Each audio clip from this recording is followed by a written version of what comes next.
निश्चित रूप से जो भी हमारे नवयुवक हैं, युवतियां हैं, जो ब्रह्मचर्य के प्रति सजग हैं, ब्रह्मचर्य का पालन करना चाहते हैं, उनके लिए ये मार्गदर्शन महत्वपूर्ण होगा, क्योंकि आपके ही ये प्रश्न हैं, आपके बीच के लोगों के ही ये प्रश्न हैं, और वही प्रश्न निश्चित रूप से आपके भी होंगे या फिर आपके लिए वो प्रासंगिक होंगे, क्योंकि जैसी चुनौतियां एक व्यक्ति फेस करेगा ब्रह्मचर्य पालन करता हुआ, ऐसी ही चुनौतियां दूसरा व्यक्ति भी उन चुनौतियों से गुजरेगा, क्योंकि मन सबका एक तरह से ही काम करता है। तो यहां पर जो हमारा सबसे पहला प्रश्न है वो है कि ब्रह्मचर्य की ऊर्जा को सफलता के लिए प्रयोग कैसे करें। ये प्रश्न अक्सर रहता है और ये महत्वपूर्ण भी है। तो यहां पर मैं स्पष्ट करना चाहूंगा सबसे पहले कि ऊर्जा किन लोगों के पास होती है, ये भी तो ध्यान देना होगा, क्योंकि कितने ही हमारे बंधु हैं जो कि 10 दिन उन्होंने ब्रह्मचर्य का पालन किया, 15 दिन या फिर 1 महीने तक ब्रह्मचर्य का पालन किया, और वो सोचते हैं कि विलक्षण प्रभाव हमें दिखाई दें। देखिए, इन सभी विषयों को, जो भी यौगिक और आध्यात्मिक विषय होते हैं, उनको 3 अलग अलग भागों में बांट करके समझा जा सकता है। कहा गया है कि 3 कोटि के साधक होते हैं, चाहे वो ब्रह्मचर्य है, चाहे वो योग मार्ग है, भक्ति मार्ग है, 3 कोटि के साधक होते हैं। इनमें से सबसे नीचे स्तर के साधक होते हैं अधो साधक। ये सबसे नीचे कोटि के साधक होते हैं, यानी कि इन्होंने केवल संकल्प किया है, इनके मन में एक प्रेरणा विकसित हुई है, ये उस मार्ग पर बढ़ भी चले हैं, इन्होंने प्रयास करना शुरू भी कर दिया है, लेकिन इन्होंने अभी तक उन साधनों को ही नहीं समझा है, संयम को नहीं समझा है, उन नियमों को नहीं समझा है जिस मार्ग पर ये चल रहे हैं। उस मार्ग के जो नियम हैं उनको अभी नहीं समझा है। बस एक संकल्प बना, कहीं से कोई बात सुनी या फिर किसी से प्रेरित हो गए, या फिर अपने जीवन में आने वाले कष्टों से वो प्रेरित हो गए कि नहीं अब बहुत हुआ, अब मुझे ब्रह्मचर्य का पालन करना है, मैंने बहुत अपनी क्षति कर ली। इस प्रकार की प्रेरणा स्वाभाविक होती है। ये संकल्प करते हैं, आगे बढ़ते हैं, लेकिन इन्हें ना नियम पता है, ना इनका संयम उस स्तर का है। अधो साधक, ये कैसी स्थिति में होंगे? ये 15 दिन ब्रह्मचर्य का पालन करेंगे, 20 दिन तक पालन करेंगे, ये उन्हें थोड़ा सा सहज लगेगा, क्योंकि अंदर अभी एक मोटिवेशन है, एक प्रेरणा है। किया उन्होंने पालन, और उसके बाद जैसे ही कोई एक चित्र दिख गया, कोई ऐसी वार्ता हो गई, या फिर उनके मित्रों में कुसंग में पढ़ करके उन्होंने कुछ ऐसा वार्ता आदि या कुछ ऐसी प्रेरणा हो गई, तो फिर से वो उसी मार्ग पर बढ़ चलेंगे जहां से संकल्प करके उन्होंने वो मार्ग छोड़ा था। अधो साधक का बहुत निम्न स्तर है, अभी पूर्ववत संस्कारों में जकड़े हुए हैं, अभी आगे नहीं बढ़ पा रहे हैं। ये कैसे ऊर्जा को संग्रहित करेंगे? इनकी ऊर्जा कुछ विकसित होती है, मैं तो कहूंगा ऊर्जा भी नहीं, बस एक तरीके से आंतरिक तल पर थोड़ा बल मिलना शुरू होता है, लेकिन ये फिर से गलती कर देते हैं। हमें जो भी हम मार्गदर्शन आपके साथ साझा करते हैं, कमेंट में कितने ही ऐसे कमेंट भी मिलते हैं कि बस अब हम संकल्प करते हैं कि 1 वर्ष तक या विवाह पर्यंत या फिर 2 वर्ष तक हम पालन करेंगे, हम कोई गलती नहीं करेंगे, और फिर 5-6 दिन के बाद ही वही व्यक्ति कमेंट करता हुआ दिखता है कि नहीं, मैं नहीं रह सका, मैंने फिर से गलती कर दी। वो हीन भावना से ग्रसित होता है। ये स्थिति उनकी बनी रहती है, अधो साधक। अब इससे आगे बढ़ते हुए थोड़ी ऊंचे स्तर पर कुछ व्यक्ति चले जाते हैं। ये कैसे ऊंचे स्तर पर चले जाते हैं? क्योंकि ये केवल संकल्प नहीं करते हैं, ये संकल्प के साथ साथ ये भी देखते हैं कि ये मार्ग है क्या, ब्रह्मचर्य है क्या। ब्रह्मचर्य की जो अवधारणा है, जो चारों तरफ फैली हुई है कि बस हस्त मैथुन आदि गलत क्रियाएं नहीं करेंगे तो ब्रह्मचर्य हो जाएगा, ये यहां पर संतुष्ट नहीं हो जाते हैं। ये और गहराई से सोचते हैं। ये सोचते हैं कि अगर स्वयं भगवान इस विषय में बात कर रहे हैं तो ब्रह्मचर्य कुछ गहरी बात होगी, क्योंकि ब्रह्मचर्य अगर केवल शरीर की बात होती तो शायद इसको इतना महत्व भगवान ना देते। ब्रह्मचर्य के विषय में हमारे ऋषियों, हमारे जितने भी शास्त्र हैं, वो कोई भी मार्ग है भक्ति का, चाहे हठ योग का, चाहे राजयोग का, सबसे प्राथमिक स्तर पर ब्रह्मचर्य को क्यों रखा गया है, इनके मन में एक प्रश्न उठता है और ये जानने की तरफ प्रेरित हो जाते हैं। फिर ये चाहे पुस्तकें पढ़ें, चाहे ये जो भी इस विषय में बात करते हैं, जो भी मार्गदर्शक हैं उनकी बातें सुने, चाहे ये अपने किसी मित्र जो कि प्रबुद्ध है और इन विषयों को जानता है उनसे जानने की कोशिश करें। ये प्रयास करते हैं कि हम इस विषय को समझें। जब ये समझते हैं तो इन्हें मार्ग मिलना शुरू हो जाता है, फिर ये उस मार्ग पर धीरे धीरे बढ़ना शुरू करते हैं। लेकिन क्योंकि पूर्व की वृत्तियां और संस्कार बहुत अधिक प्रबल हैं, ये प्रयास करते हैं और मन से ये चाहते हैं कि बस अब की बार गलती ना हो, लेकिन फिर से गलती हो जाती है। लेकिन वो गलती का जो समय है वो बहुत लंबे समय तक ये खींचते हैं, बहुत लंबे समय तक ये कोशिश करते हैं, ये परमात्मा का नाम भी लेते हैं, ये अपनी वृत्तियों में सुधार भी करते हैं, तो इनमें एक दिव्यता आनी शुरू हो जाती है। ये दूसरे भोगी लोगों से विलक्षण हो जाते हैं। जब ये गलत मार्ग पर बढ़ते हैं तो इनका मन अंदर से इन्हें बहुत उचाट एक स्थिति बनने लगती है कि नहीं नहीं, ये बात ठीक नहीं होगी, ये मार्ग ठीक नहीं होगा, हमारा संकल्प है कुछ इस पर भी दृष्टि डालो। इस तरीके के भाव इनके हो जाते हैं मध्यम साधका। ये मध्यम कोटि के साधक हैं। अब जो ये द्वितीय कोटि के साधक हैं, इनमें बल की वृद्धि होगी, बुद्धि की वृद्धि होगी, जीवन में शांति आने लगेगी, संतुलन आने लगेगा, इनकी दृष्टि पवित्र होने लगेगी। ये जो मध्यम कोटि के हैं, अगर इन्होंने कहीं कुछ गलत देख लिया, कोई ऐसी प्रेरणा हुई, उस प्रेरणा से भी ये बच निकलने का प्रयास करेंगे और बच निकलेंगे भी बहुत बार, क्योंकि दृष्टि में पवित्रता आनी शुरू हो गई है। इन्हें भटकाना आसान नहीं है। इन मध्यम कोटि के साधकों का जो ओजस का स्तर है वो भी बढ़ना शुरू हो जाता है।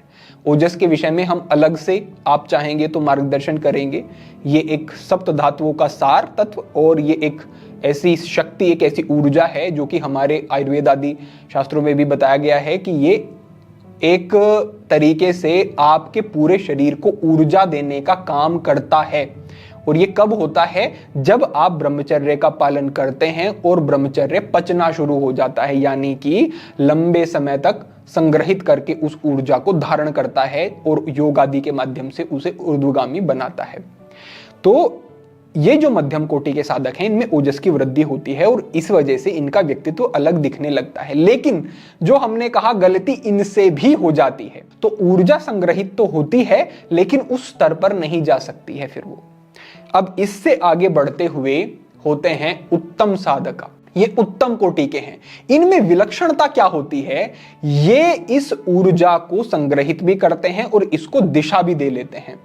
इसके विषय में भगवान श्री कृष्ण इन उत्तम कोटि के साधकों के विषय में संकेत करते हैं कि तानि सर्वाणि संयम युक्त आसीन मत परा वशे ही यशेन्द्रियाणि तस्य प्रज्ञा प्रतिष्ठता। तानि सर्वाणि संयम है कि इस प्रकार के जो साधक होते हैं ये अपनी सभी इंद्रियों को एक स्थान पर ला करके, उनको अंतर्मुखी करके, संयम में ला करके, तानि सर्वाणि संयम युक्त आसीन मत पराई, ये योगी आसन लगा करके मुझ में ध्यान लगाते हैं। ये जो उत्तम कोटि के साधक हैं ये कहीं ना कहीं आध्यात्म और योग के मार्ग पर अग्रसर हो जाते हैं, क्योंकि इनको समझ आ जाता है कि इस मार्ग पर आगे बढ़े बिना हम ब्रह्मचर्य में स्थित नहीं हो सकते, क्योंकि मन को तामसिक राजसिक वृत्तियों में से सात्विक वृत्ति में ले जाना पड़ेगा। और कोई भी सांसारिक विषय इतना प्रबल नहीं है कि आपको उस दलदल से निकाल सके। इसके लिए एक विपरीत सबल शक्ति चाहिए, यानी कि एक जो तामसिक शक्ति है, राजसिक शक्ति है, उसके विपरीत सतोगुणी एक शक्ति ऐसी चाहिए जो कि आपका हाथ पकड़ करके आपको बाहर निकाल ले, और वो परमात्मा का नाम। इनको ये समझ आ जाता है, उत्तम कोटि के साधक, और ये अपनी ऊर्जा और समय का निवेश प्रभु नाम में करना शुरू कर देते हैं। अब तरीका चाहे कुछ भी हो, ये राजयोग का मार्ग भी पकड़ सकते हैं, ये भक्ति योग का मार्ग भी पकड़ सकते हैं, ये कर्मयोगी भी हो सकते हैं। तरीका इनका अलग अलग हो सकता है, ये ध्यान में प्रवीण हो सकते हैं, अलग अलग तरीका हो सकता है। लेकिन मैं आपको पक्की बात कहता हूं कि जो भी आपको ब्रह्मचारी दिखेंगे, जितने भी आपको विलक्षण प्रतिभा से युक्त व्यक्ति दिखेंगे, या जितने भी महापुरुष हुए हैं जिन्होंने ब्रह्मचर्य के विषय में बात की है, उनके जीवन में अध्यात्म होगा, उनके जीवन में प्रभु नाम होगा, उनके जीवन में आस्तिकता होगी, तभी इस मार्ग पर आगे लंबा चला जा सकता है। उत्तम साधक ये ऐसे होते हैं कि ये संकल्प करते हैं तो ये सहज निभा लेते हैं, विवाह पर्यंत या आजीवन, जैसा भी उनके जीवन की व्यवस्था हो, जितनी जो परिस्थिति उनके सामने बनती है उसके अनुसार वो चलते हैं। लेकिन वो अप्राकृतिक तरीके से अपने ब्रह्मचर्य के संकल्प को नहीं टूटने देते हैं।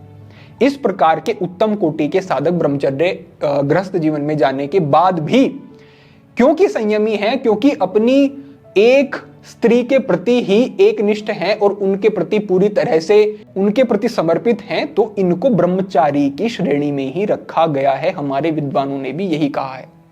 तो इनका चरित्र बेहतर है। ये जो साधक होते हैं ये उत्तम साधक हैं और ये इस ऊर्जा को दिशा दे लेते हैं, इस ऊर्जा का सही प्रयोग कर लेते हैं, आध्यात्मिक प्रगति भी होती है और ये बड़े बड़े विशाल काम कर जाते हैं जीवन में। तो कैसे हो रहा है? क्योंकि इनके पास वो बल, वो ऊर्जा है जिससे कि ये जिस भी अभिष्ट लक्ष्य में उसे लगाना चाहें लगा करके उसमें सफलता प्राप्त कर सकते हैं। इस तरीके से आपको सबसे पहले ये समझना होगा, ये हमारा पहला प्रश्न हुआ कि ब्रह्मचर्य की ऊर्जा को दिशा कैसे दें। भाई दिशा देने के लिए ऊर्जा होनी भी तो चाहिए। इस विषय में हमें समझना होगा कि अधो साधक से मध्यम साधक पर आओ और मध्यम साधक से उत्तम कोटि के साधक बनने की कोशिश करो, तब ये ऊर्जा आपके अंदर विकसित होगी और आप पक्का समझें, फिर आपको ब्रह्मचर्य बहुत कठिन मालूम नहीं पड़ेगा, ये आप पक्का समझे। तो ये हमारा पहला विषय हुआ जिस पर हमने बात की। दूसरे स्थान पर हमारे आदित्य सिंह बंधु हैं, ये पूछते हैं कि ब्रह्मचर्य के दौरान होने वाली मानसिक जलन से कैसे बचें। मन ब्रह्मचर्य नाश के लिए विवश कर देता है, जिसके चलते हमें भगवान को ठुकरा देना पड़ता है। मैं ऐसा नहीं बनना चाहता, ये भी कहा है अंत में। और जो अंत में कहा है ये मुझे अति प्रिय लगा। इन्होंने कहा कि मन मुझे भटका देता है, ब्रह्मचर्य से मैं हट जाता हूं, लेकिन मैं ऐसा नहीं बनना चाहता, मैं भगवान से विमुख नहीं होना चाहता। ये बात दुर्लभ है। आज के समय में अगर किसी व्यक्ति के मन में ये प्रेरणा हो रही है कि मुझसे जो कार्य हुआ उसकी सबसे बड़ी हानि क्या है, इन्होंने ये नहीं कहा मेरा शरीर दुर्बल हो जाता है, इन्होंने ये नहीं कहा मेरे मन पर ऐसा प्रभाव, मैं भगवान से विमुख हो जाता हूं। ये बात अगर व्यक्ति पकड़ ले तो कल्याण निश्चित है। ब्रह्मचर्य नाश का सबसे बड़ी जो नुकसान और हानि है वो ये है कि व्यक्ति मलिन हो जाता है, इंद्रियां उसकी मलिन हो जाती हैं। और कहा गया है अथ श्री कृष्ण नाम आदि न भवेद ग्रहम इंद्रिय, कि ये जो भगवान श्री कृष्ण का पावन पवित्र नाम है ये अपवित्र इंद्रियों से लिया नहीं जा सकता। अगर कोई अभिनय करता है कि ब्रह्मचर्य की जरूरत नहीं है जी, हम तो भक्ति के मार्ग पर चल रहे हैं, हम तो सारे प्रकार के प्रपंच में भी पड़े हुए हैं, लेकिन हम नाम जप करते हैं, उसमें क्या बाधा है? वो सब अभिनय है, वो सब झूठा है, वो सब बाहरी है, वो सब अभिव्यक्ति है, आंतरिक स्तर पर कुछ भी नहीं है, ऐसा समझना चाहिए। तो ये जो बात हमारे बंधु ने कही है कि मैं भगवान से विमुख नहीं होना चाहता, बड़ी महत्वपूर्ण बात है। लेकिन मैं आदित्य बंधु से ये कहना चाहूंगा कि आपने ये संकल्प किया, आपके मन में प्रेरणा आई, अच्छी बात है, लेकिन प्रेरणा तो अर्जुन के मन में भी आई थी। वो कहता है कि चंचलम ही मन कृष्ण प्रमाथि बलवदृढ़म तस्याहम निग्रह मन्ये वायु रिवसु दुष्करम, कि ये जो चंचलम ही मन कृष्ण, ये जो मन है ये तो बहुत चंचल है। वायु रिवसु दुष्करम कैसा है? जिस प्रकार से वायु को नियंत्रित करना कठिन होता है, इसी प्रकार से इस मन को अपने वश में लाना ये भी कठिन है। फिर आगे भगवान ने भी इस बात पर सहमति दिखाई है। असंशय महाबाहो मनो दुर्निग्रह चलम अभ्यासेन्तु कौन्तेय वैराग्येन च गृह्यते। अभ्यास और वैराग्य के द्वारा इसका निग्रह कर ले अर्जुन, ऐसा भगवान ने कहा। हालांकि वो तो स्वयं भगवान के सामने है, भगवान का उसे आश्रय भी है और भगवान उसको मार्गदर्शन भी दे रहे हैं, लेकिन इतना भी पर्याप्त नहीं है। अपने अंतःकरण से संकल्प करके और अभ्यास करना होगा, क्योंकि एक विषय को बार बार दोहराने से वो विषय पक्का हो जाता है मन में। कोई भी विषय हो, अभी तक भोगों को दोहराया है क्या? नहीं दोहराया है। एक कामी व्यक्ति, मैं कहता हूं कि जितनी देर वो जाग रहा है अधिकांश समय वो कामुक बना रहता है। जब वो कामुक नहीं है तो समझें कि कहीं थोड़ा बट गया उसका मन, तो बात अलग है, नहीं तो अधिकांश समय कामी व्यक्ति काम उत्तेजना से ही त्रस्त रहता है। वो बार बार अभ्यास कर रहा है इसका, बार बार वो गलत क्रियाएं कर रहा है। उसने आजीवन अभ्यास कर लिया, 10 साल 15 साल अभ्यास कर लिया, तो अब क्या वो चीज दृढ़ नहीं होगी? अभ्यास हो रहा है, पक्की होगी। ये तो नियम है, सूत्र है। सूत्र जो होते हैं वो इधर उधर नहीं जाते, उन्हें तो अपना कार्य करना है, ये सिद्धांत है। तो जब अब तक आपने अभ्यास भोग का किया है तो योग में प्रवृत्ति कैसे हो जाएगी? अब योग का अभ्यास करो, उस अभ्यास को काटो। और एक सुविधा मैं ये जरूर कहूंगा कि भोग के जो संस्कार हैं वो योग के संस्कारों पर हावी नहीं हो सकते। जब अच्छे से आप इस मार्ग पर आगे बढ़ते हैं तो ये जो प्रभु की कृपा आपको मिलती है, इससे आप भोग के संस्कारों को बहुत जल्दी काट देंगे। भले ही वो जन्मों के संस्कार क्यों ना हो, भले ही वो वर्षों का गलत अभ्यास क्यों ना हो, बहुत जल्दी कटेगा, क्योंकि इस नाम में बड़ा बल है। दैवी ये शा गुणमयी मम माया दुरत्यया मामेव ये प्रपद्यन्ते माया में ताम तरंती थे। मेरी माया से मेरा नाम लेकर के ऊपर उठ जाओ, ये तो भगवान का संकेत है। तो भगवान इसमें सपोर्ट करते हैं, क्योंकि भगवान ने कहा है कि तुम उठ जाओ, ये इसे आसान कर देते हैं। तो जो अर्जुन से भी संकेत हुआ है, क्या हुआ है? अभ्यास, वैराग्य। तो हमारे आदित्य बंधु ने जैसे संकल्प किया और उनके मन में ये प्रेरणा आई, अच्छी बात है, लेकिन मात्र प्रेरणा काम नहीं करेगी, इसलिए उद्यत हो जाओ, प्रेरित हो जाओ और अभ्यास करो। बार बार आप अपने मन को निग्रह में लेकर के आओ, प्राणायाम के माध्यम से मन को संयम में लेकर के आओ, कुंभक का अभ्यास करो, ध्यान करो, बैठ करके अपने इष्ट में अपने मन को लगाने की कोशिश करो। मन में अंतः आकाश में उनकी एक छवि बनाओ, उस छवि को बहुत स्पष्ट कर लो, ये नियम है। उस छवि को जैसे आपने अपने इष्ट की, जो भी आपके इष्ट हैं, आंखें बंद करके कमर गर्दन सीधी करके आप बैठे और आपके इष्ट की छवि आपने अपने अंतः आकाश में बनाई। अब ये नहीं कि वो स्पष्ट ना हो, आपको पता होना चाहिए कि ऐसे हमारे प्रभु के बाल हैं, ऐसे उनका मुखमंडल है, ऐसे उनकी नासिका है, ऐसा उनका वक्षस्थल है, ऐसे उनके चरण है। इस तरीके से आपको पूरी स्पष्टता होनी चाहिए। और जो स्वरूप एक बार बना लो, वही स्वरूप फिर बार बार बनना शुरू हो जाएगा, क्योंकि मन को उसमें आसानी होगी। पहले से वो आपकी स्मृति पटल पर अच्छे से बैठा हुआ है, तो आसान है उसको दोबारा लेकर के आना। तो बहुत आसानी से वही स्वरूप आपका पक्का होने लगेगा और वही आपके मन में ऐसा बैठ जाएगा कि थोड़ा सा आप नाम जप करेंगे, आंखें बंद करके बैठेंगे, वही छवि आपके सामने आ जाएगी। ये स्वरूप ध्यान है और इससे बड़े बड़े योगियों ने उस परम तत्व को प्राप्त कर लिया। ये कोई छोटी बात नहीं है। जब इसमें आगे बढ़ते जाते हैं और प्रगति होती जाती है तो इससे रस आना शुरू हो जाता है। नहीं तो एक बात देखो आप, क्यों कोई राजा अपना राजपाट छोड़ करके वनों में जाकर के साधना करेगा?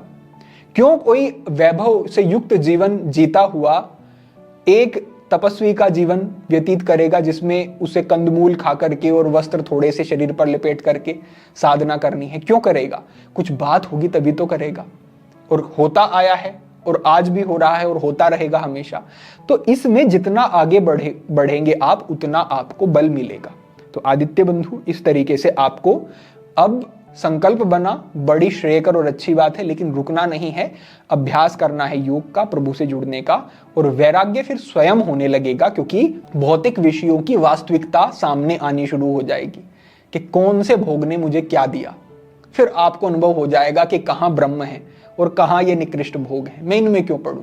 इस तरीके की स्वाभाविक स्फुरना होगी और आपका मार्ग फिर और सरल हो जाएगा। फिर आगे जो इन्होंने कहा है कि मन में एक जलन होती है, इससे कैसे बचे। मैं यहां पर कहूंगा कि मन में ब्रह्मचर्य का पालन करते हुए कितनी भी जलन हो, लेकिन वो जलन उतनी नहीं हो सकती जितना आपने संकल्प करके फिर संकल्प तोड़ते हैं और ब्रह्मचर्य नाश करते हैं, फिर वो जो जलन होती है वो ज्यादा होती है। ब्रह्मचर्य पालन करते हुए भोग जो खींचता है, उसके विरोध में आप डट करके खड़े होंगे, वो इतनी जलन नहीं है। जलन वास्तविक वो है जब आप संकल्प करते हैं और निभाते नहीं हैं, वो वास्तविक हानि है। तो आप ये याद रखें कि पूर्व में मैंने कैसा अनुभव किया था, पुनः मुझे वैसा अनुभव नहीं करना है और मुझे ठीक से आगे बढ़ना है। तो ये यहाँ पर ये एक सुंदर प्रश्न था, इस पर हमने बात की। आगे हमारे एक समीर बंधु हैं, वो कहते हैं कि ब्रह्मचर्य का पालन करते समय जो पुराने अनुभव और स्मृतियों का वेग होता है, उसको नियंत्रण में कैसे लाएं। इसका एक सूत्र है प्रिय बंधु, यानी कि जो आपने अब ब्रह्मचर्य का संकल्प करके आप आगे बढ़े हैं, अब पूर्व के अनुभव तो सबके हैं। किसी ने किसी स्त्री के संपर्क में कोई गया, लड़का लड़की के संपर्क में, लड़की लड़के के संपर्क में गई, शरीर का स्पर्श, इंद्रियों का स्पर्श, ये बहुत गहरा बैठ जाता है मन में। इससे निकलना कोई सरल नहीं है, क्योंकि ये बहुत गहरा अनुभव है। इस गहरे अनुभव को काटने के लिए मनोवृत्ति को बदलना जरूरी है। सूत्र क्या है, समझें। एक विद्वान ने हमें ये बात बताई और ये हमें बहुत बहुत ही लाभदायक लगी कि एक भाव को दूसरे भाव से काटा जा सकता है। जैसे आपके मन में किसी के प्रति ईर्ष्या का भाव आ रहा है, बहुत ज्यादा ईर्ष्या, आप त्रस्त हो रहे हैं उसकी प्रगति को देखकर, उसकी समृद्धि को देखकर, उसके रूप को देखकर, उसके सुख को देखकर आ जाता है व्यक्ति के मन में। ये बड़ी कोई दुर्लभ बात नहीं है, आपने भी अनुभव किया होगा। ईर्ष्या, दूसरे से जलन, ये भाव है। अब इस भाव को कौन सा भाव काटेगा? दास भाव इसको काट देगा। अगर उसी व्यक्ति के प्रति अपने भाव को उलट करके कोई ऐसा कर ले कि अरे वो तो श्रेष्ठ हैं, वो तो उन्होंने परिश्रम किया है, जीवन में इतनी सारी चीजें उनको मिली हैं, उनके प्रारब्ध हैं, हम तो उनके सम्मुख अपने आप को नीचा समझें उनसे।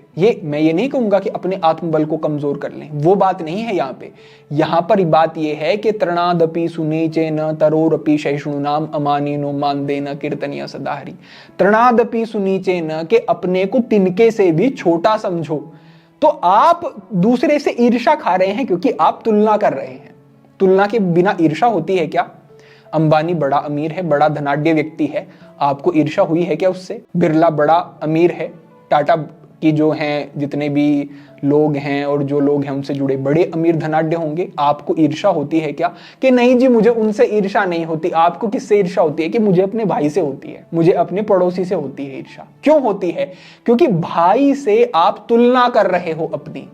तुलना के बिना ईर्ष्या नहीं होती है। जिस दिन ये तुलना करना आप छोड़ दोगे उस दिन आपकी ये जो ईर्ष्या का भाव है ये भी समाप्त हो जाएगा। ये सूत्र है, इस सूत्र का प्रयोग आप कहीं भी कर सकते हैं। यानी कि ईर्ष्या के भाव के सामने आपने दास्य भाव को रख दिया, विनम्र भाव को रख दिया, ईर्ष्या समाप्त हो गई। इसी तरीके से काम भाव जब भी आता है तो मातृत्व भाव विकसित किया जा सकता है। किसी के प्रति काम भाव आया, माता के सदृश हमें उन्हें देखना है, मातृशक्ति है, माता के समान हम देखेंगे। तो ये जो आया भाव, नहीं माता के समान देखना है या फिर बहन के समान देखना है, इस तरीके का भाव जो आया ये एकदम उस भाव को काटेगा जो कामुक भाव विकसित हो रहा था। इसी भाव का अभ्यास करें, एकदम नहीं होगा, धीरे धीरे अभ्यास करें। मातृवत देखना है, दृष्टि पवित्र करनी है, ऐसा नहीं सोचना है किसी भी स्त्री के बारे में। ये जो भाव बार बार अभ्यास करोगे ये आपका प्रबल होने लगेगा और जो ये पूर्व के संस्कार आपको बाधित करते हैं ये धीरे धीरे छोड़ देंगे बाधित करना और इनसे जलन होनी बंद हो जाएगी। ऐसा निश्चित होगा, बस आपको इसका ठीक से अभ्यास करना है। तो ये एक भाव से दूसरे भाव को काटा जा सकता है। ये सूत्र पकड़ें और इसको कहीं भी लगा दें, वहीं ये काम कर जाएगा, ऐसा आप समझें। अब इससे आगे बढ़ते हुए एक हमारे बंधु का प्रश्न था कि धातु रोग के लिए औषधि क्या हो सकती है? धातु रोग क्या है, कब होता है? जब आप जितनी बार भी लघु शंका के लिए, दीर्घ शंका के लिए, यूरिन के लिए या पेट साफ करने के लिए जाते हैं, उस दौरान हर बार आपका जो वीर्य है वो स्खलित हो, वीर्य बाहर आए शरीर से, तो उस स्थिति में ऐसा समझना चाहिए, ये ऐसा नहीं कि 5-6 दिन में कभी एक बार हो गया। जितनी बार आप लघु शंका के लिए जाते हैं उतनी बार ही आपको ऐसा हो रहा है, तब आपको समझना चाहिए कि हाँ अब समस्या है। और समस्या भी ऐसी नहीं जिसका निवारण नहीं हो सकता, निवारण हो सकता है। हमने मार्गदर्शन किया है अभी अश्विनी मुद्रा, मूलबंध और वज्रोली का संयुक्त अभ्यास सनातन हठ योग चैनल पर जाकर के आप देखें। उसके साथ साथ हमने कई दूसरे तरीके और वो पूरा विधान बताया है किस तरीके से करना है, वो अभ्यास करें आप। कुछ आसनों के अभ्यास बताए हैं, सर्च करेंगे पुरुषों की समस्या कुछ ऐसा करके और सनातन हठ योग पे, तो आपको सरलता से मिल जाएंगे। वो अभ्यास आप करें।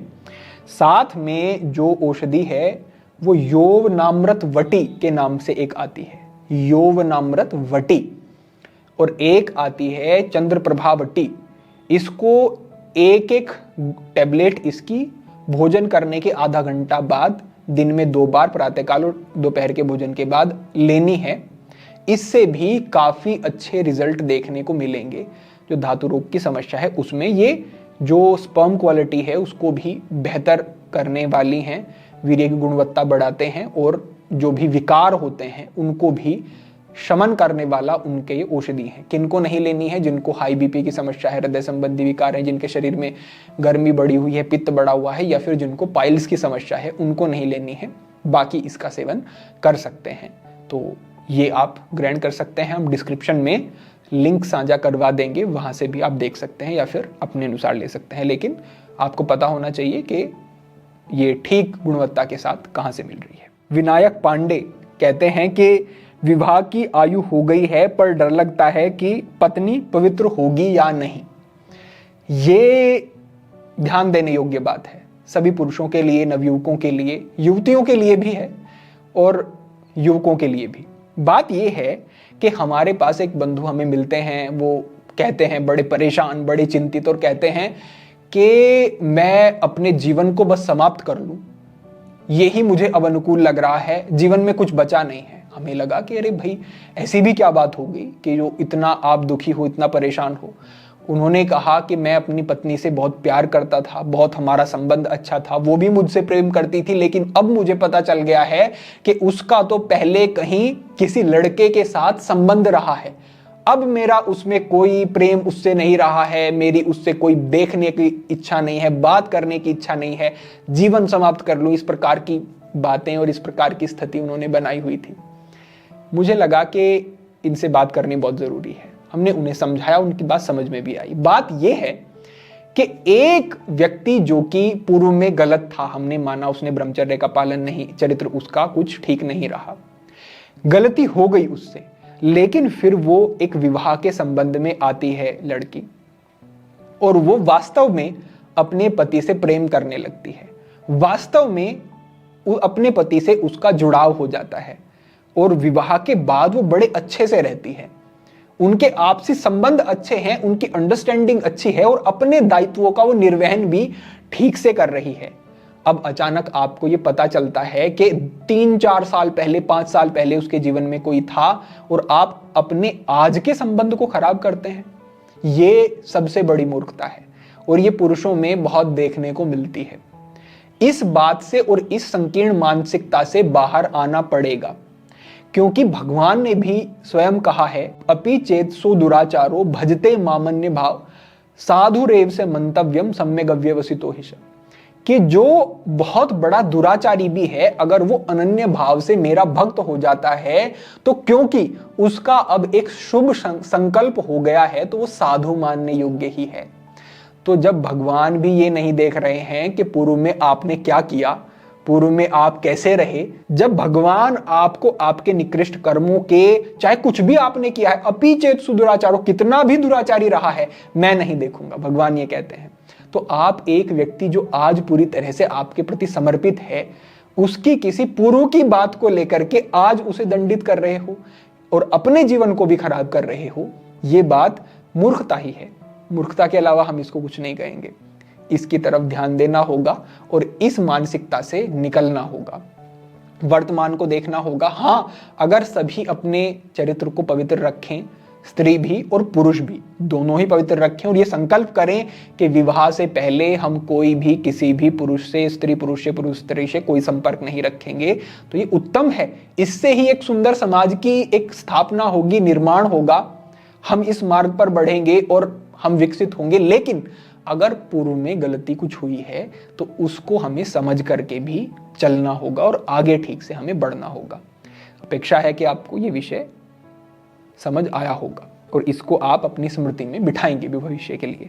चलिए, तो अब हम अगले विषय पर अपने बढ़ते हैं और हमारा जो अगला प्रश्न था वो था कि सोशल मीडिया पर आने वाले गलत कंटेंट से हम कैसे बच सकते हैं। देखिए, इसके विषय में तो बात यह है कि जहां से भी आपको आज के समय में गलत चीजें मिल रही हैं, वो ज्यादातर वो प्लेटफॉर्म या फिर वो चीजें हैं जिनका आपके जीवन में कोई उपयोग नहीं है। आप रील स्क्रॉल कर रहे हैं, सबसे ज्यादा गंदगी आज यहीं पर है। आप कुछ अच्छा अगर देखना चाहते हैं, शॉर्ट्स भी अच्छे हो सकते हैं, रील्स भी अच्छी हो सकती हैं, तो उन व्यक्तियों को आप फॉलो करें, उनको आप उनसे जुड़ें, जो चीजें वो डालें वो नोटिफिकेशंस आपके पास आएंगी, वहां से आप देख सकते हैं। आप सर्च करके देख सकते हैं। आप जब निरंतर वैसी चीजें सर्च करेंगे तो वो उसी प्रकार की चीजें आपके सामने आनी भी शुरू हो जाएंगी। लेकिन टाइम पास के लिए जो आप ये इंटरनेट पर समय व्यतीत करते हैं, इससे आपको बचना होगा, ये आपको छोड़ना होगा। अगर फिर भी लगता है कोई आपकी पढ़ाई की कोई ऐप है या फिर आपको कोई दूसरी ऐसा कार्य से संबंधित है, तो उनके कोई सब्सक्रिप्शन छोटे मोटे अगर हैं तो वो भी लिया जा सकता है, जिससे कि वो ऐड वगैरह ना आए। और जो हमने कहा कि अधिकतर जो गंदगी है वो आती है फालतू की चीज़ों से। काम की चीज़ें जो हैं वहाँ पर वो थोड़ी प्रोफेशनली चलाई जाती हैं और उनमें इस तरीके की चीज़ें नहीं भरी जाती हैं। तो बस यही आपको करना होगा, आपको अपने सोशल मीडिया को व्यवस्थित करना होगा, जिससे कि केवल ये आपको लाभान्वित करे, आपको हानि ना पहुंचा सके। इसमें यही कर सकते हैं। देखिए, अगला एक प्रश्न हमारे बंधु गुड्डू रावत के नाम से एक बंधु हमारे थे, उन्होंने पूछा था, ये था कि शारीरिक स्तर पर ब्रह्मचर्य हो जाता है पर मानसिक स्तर पर नहीं हो पाता, उसके लिए क्या करें? शारीरिक स्तर पर भी हो जाए, पहली बात तो ये कि यही एक आज के समय के हिसाब से बड़ी बात है। लेकिन शारीरिक स्तर पर ही अगर केवल हो रहा है, मानसिक पर नहीं हो रहा है, तो शारीरिक पर भी लंबे समय तक नहीं हो पाएगा, ये बात तो पक्की है। क्योंकि विरोध निरंतर करना पड़ेगा, टकराव निरंतर हो जाएगा, और विरोध की एक सीमा है। एक सीमा पे आकर के आप भी थक जाएंगे कि बस अब और नहीं होता, मुट्ठी को बंद कर लें, कस के बंद कर लें, सीमा है। 10 मिनट रख लूंगा, 15 रख लूंगा, आधा घंटा रख लूंगा, 1 घंटा रख लूंगा, लेकिन फिर ढीली करनी ही पड़ेगी, छोड़नी ही पड़ेगी, क्योंकि बल लगाया हुआ था। ऐसे नहीं चलेगा। आपको मन का परिवर्तन करना है तो शुरुआती समय में एक सूत्र ये है कि मन को निरंतर किसी कार्य में लगाएं। कार्य 2 होंगे, एक आपका लक्ष्य और एक प्रभु नाम। एक आपका लक्ष्य और एक प्रभु नाम, बस इन 2 विषयों में ही अपने आप को लगा करके रखें। क्योंकि जो युवा अवस्था का समय होता है, ये है अपने व्यक्तित्व का निर्माण करने का समय, अपने शरीर का निर्माण करने का समय और अपने भविष्य का निर्माण करने का समय। इस पे ये 3 ही कार्य होने चाहिए। शरीर भी अगर एक बार युवा अवस्था में खराब और नष्ट कोई व्यक्ति कर लेता है तो भरपाई तो की जा सकती है, लेकिन जो संभावना आपकी हो सकती थी वहां आप मुश्किल ही है कि पुनः फिर कभी पहुंच पाए। अगर कोई शौक आपको लगाना है तो व्यायाम का शौक लगाएं, अच्छा आहार लेने का शौक लगाएं, अपने अर्थ को बचाएं और ऐसा देखें कि भाई कहां से मैं कौन सी चीजें ऐसी ग्रहण कर सकता हूं जो अच्छी हैं, उत्तम हैं, सात्विक हैं और शरीर को बल देने वाली हैं। ये शौक है। कितने ही लोगों को इस प्रकार के शौक हैं। मैं बड़ी ही उनको प्रोत्साहित करता हूं और बड़ा मैं उनको साधुवाद देता हूं कि उन्होंने एक शौक भी अपने जीवन में रखा, तो वो ऐसा जो उनको कहीं ना कहीं आगे बढ़ाता है। जब आप शारीरिक रूप से विलक्षण होते हैं, दूसरों से अलग दिखते हैं, तो अपने आप एक आत्मविश्वास बढ़ने लगता है और आपको किसी को ये नहीं कहना पड़ेगा कि मैं बहुत परिश्रमी हूं, मैं बहुत मेहनत करता हूं, मैं बहुत डिसिप्लिन में रहता हूं ना। आपको देख करके ही व्यक्ति कह देगा कि नहीं भाई, ये व्यक्ति तो अलग है, ये व्यक्ति तो विलक्षण है, ये व्यक्ति तो संयमी है, क्योंकि ये कुछ भी नहीं खाता है। कुछ भी खाने वाला व्यक्ति ऐसा नहीं दिखता है। ये अपने आप को समय देता है, क्योंकि समय दिए बिना ऐसा नहीं हो सकता। इसके जीवन में डिसिप्लिन है, ये अपने आप को एक व्यवस्था में रखता है, क्योंकि बिना व्यवस्था की ये ऐसा नहीं हो सकता। आपको देखने मात्र से ऐसा लगेगा।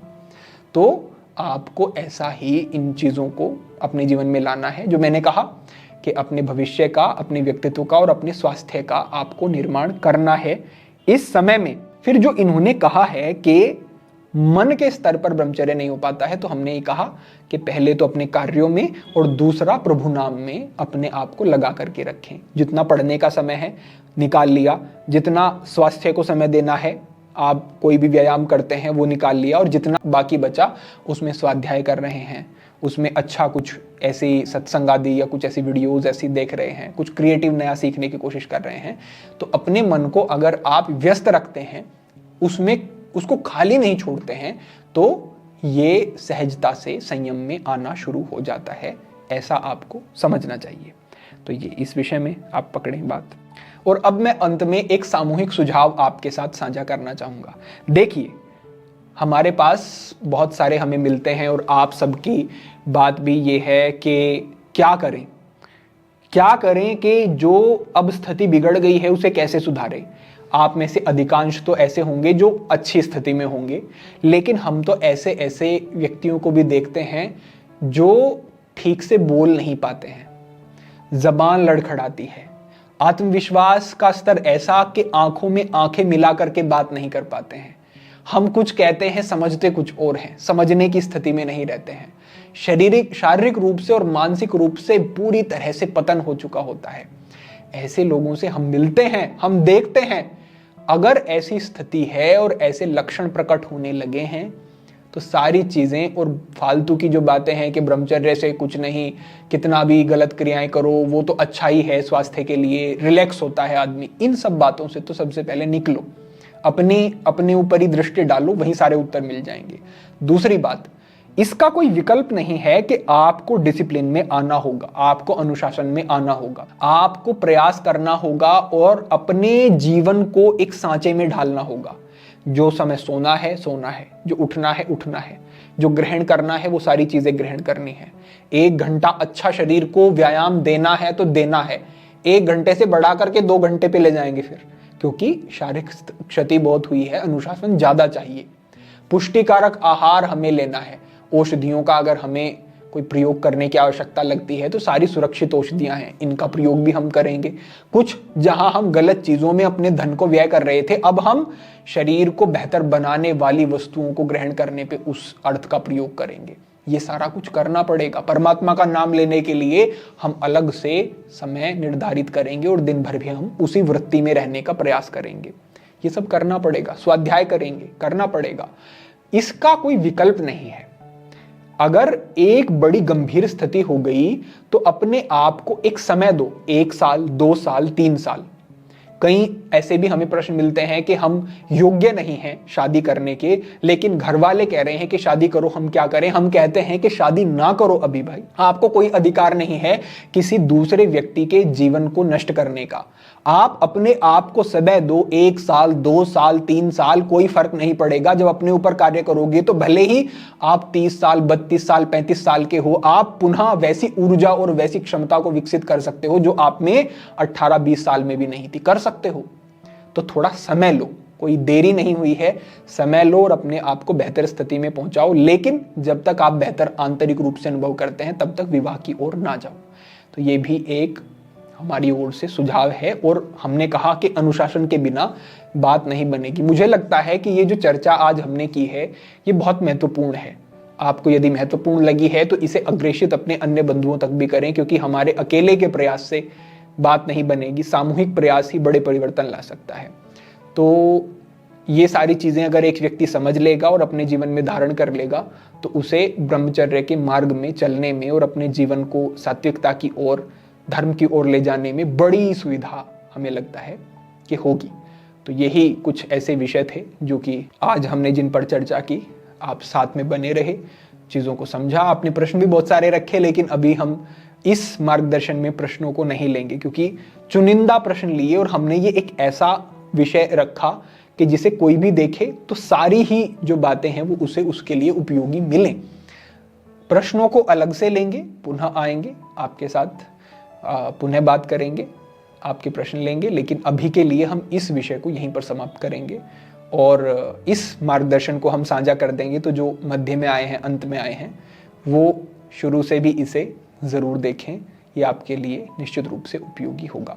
तो आज के लिए आपके लिए यही मार्गदर्शन था। भविष्य में अन्य महत्वपूर्ण विषयों पर मार्गदर्शन होता रहेगा। सभी के लिए प्रार्थना, सभी के लिए मंगल कामना। आज के लिए इतना ही। ओम नमः शिवाय।